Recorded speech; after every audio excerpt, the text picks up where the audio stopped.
Welcome everyone to the 2016 Faith Lens judging session. This year we've seen a 20% increase in the number of entries that we've received. Our task now is to reduce the entries down to produce a short list of 10.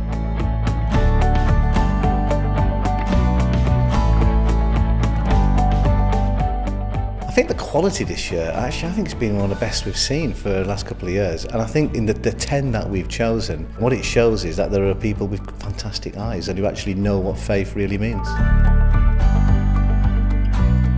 We were looking for what we normally look for, which is that intangible quality of capturing faith on film, which is a really difficult thing to do. Because sometimes you can go to a really nice place in Asia or Africa where the sun is shining beautifully and you can take a wonderful photograph, but then anyone can do that. But if you can do the same thing somewhere in a kind of cold, miserable winter in UK, then it's got a great chance. We could have probably pulled 20 really good photographs forward to this judging session. The ones that have made it are there because they are worthy of recognition.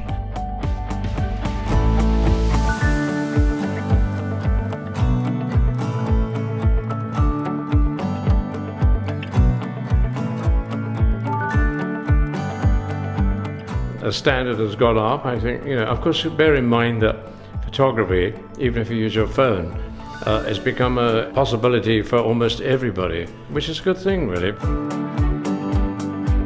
In the final 10, there were some religious scenes, some things I've actually never seen before, which was really refreshing because you feel like you're learning something as well as you're judging.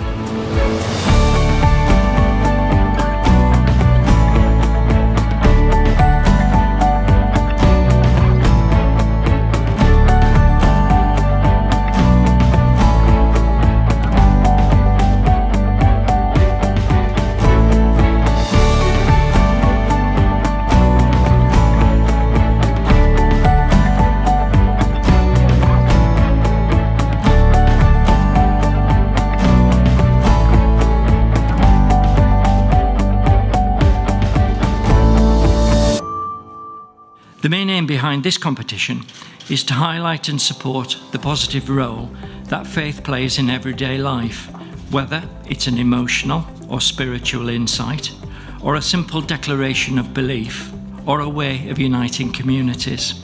It is a powerful force.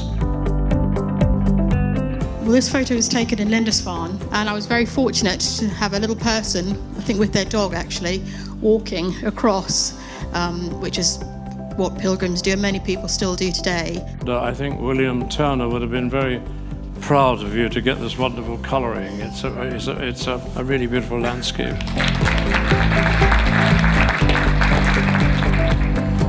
Jason is currently away in India, so he's asked his friend Roger Evans to represent him here today. This gives us really a lot of hope, this picture. There's something very simple about it, and it's just a very beautiful picture. This photograph, it's got all the drama of the sky and the kind of ancient kind of stonework and things, and it's very monastic because of him and the church. And you were lucky to get the priest. I've never seen a priest walking down that in all the 30 years I've been hanging around was. So it was more than divine luck in your case. Anyway, thank you very much. A lovely picture.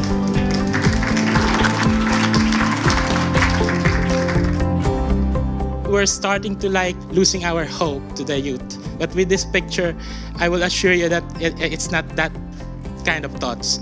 That there is a bright future ahead of us. That is totally divorced from what I seem to see as the Western world. That's another world altogether. Thank you very much.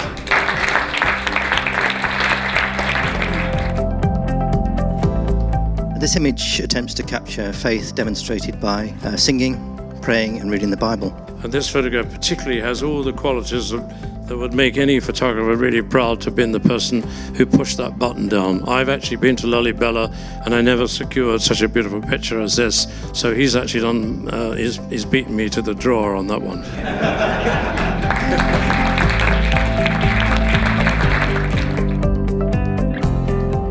Paul's currently touring India. His mother Margaret and sister-in-law Kath are here. The friendly warmth of the people, coupled with the fact that they still wear their traditional clothes and were happy to be photographed, made Burma the most photogenic destination I have ever been to immerse myself in my passion for travel photography.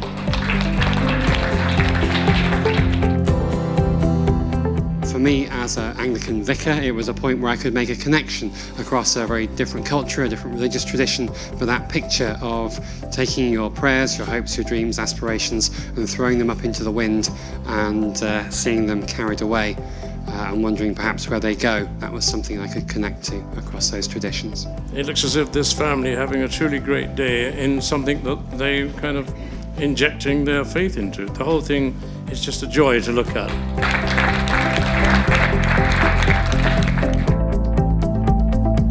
I like it because it captures character without actually showing their face. Also because it was very funny watching them run with these big costumes. And finally, I like the idea that it captures not only themes of duty and religion and faith, but perhaps also hints at a little fun.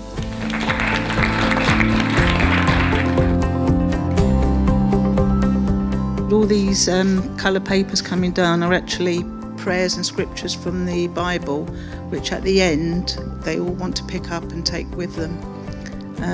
It's just a lovely day watching this all because they put so much effort into it all. He does certainly have the body we all desire as males. It puts me to shame just being covered up like I am.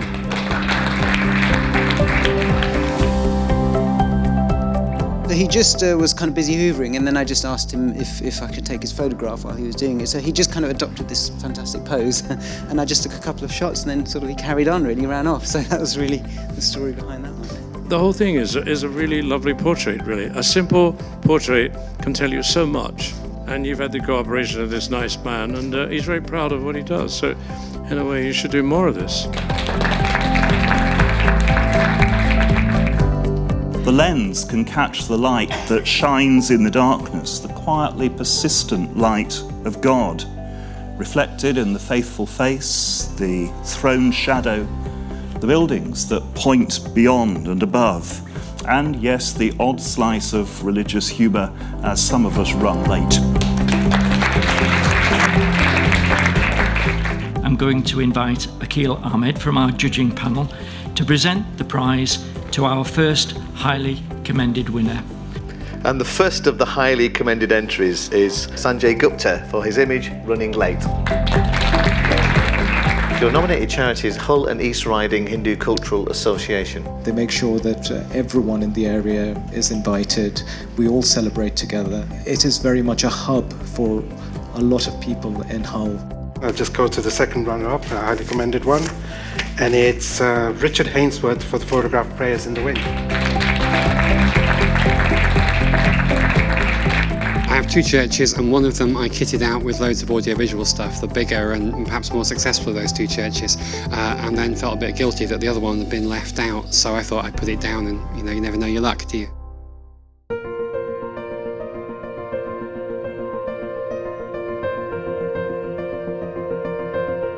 So now we've got down to our 10 shortlisted finalists. What we have to do is select 2 highly commended and the overall winner.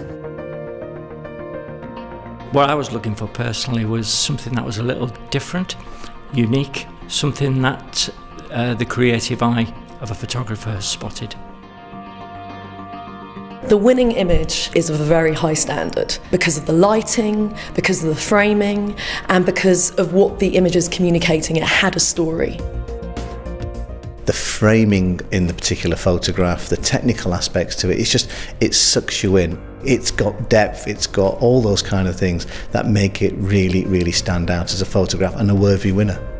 The whole ambience of the scene really spoke of faith. The photograph itself, just by looking at it, illustrates faith in the type of environment it was in, giving that kind of vision of harmony and peace and that kind of commitment to faith. Undoubtedly, the winning image had all the best ingredients of what we were looking for. It was rich in colour, it was rich in everything you desired as a photographer, and above all, it really stood out as the winning image for us.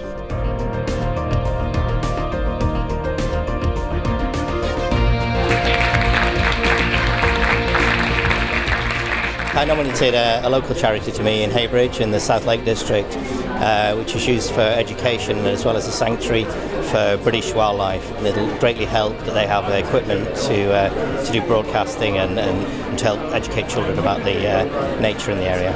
It's a fantastic competition that combines two things I'm really interested in, faith and photography. And this particular image was shot in Lalibela in Ethiopia, which is a very photogenic country. Beautiful message.